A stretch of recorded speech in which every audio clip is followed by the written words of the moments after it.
Sa mga katik vloggers, mga subscribers, bago sa kaluma, mga supporters, mga dumaan, dumalaw at bumisita sa channel, lahat ng mga viewers, secret viewers at silent viewers, magandang araw. So dito meron tayong ginawang isang TV. Ayan. Isang CRT TV. Sharp yung kanyang brand, ano, pero pinalitan na ng technician ng China board.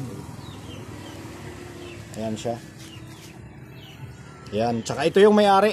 Ayan, tiyuhin ko. Ayan siya. So ang problema nito ay nagbi-blink lang yung kanyang power, ayaw tumuloy.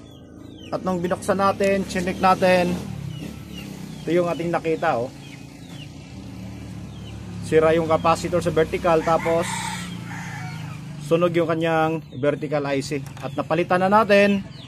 Ito, papakita natin sa inyo na gumagana na siya.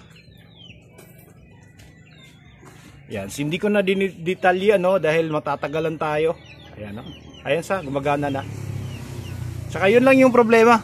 At wala ganong, hindi na nagagastuhan yung kamag-anak natin dahil wala naman masyadong maraming sira. Ayan, pero sinuyod na natin, check muna natin lahat kung ano yung ibang pwedeng tamaan. At wala namang ibang tinamaan kundi yun lang talaga yung nasira.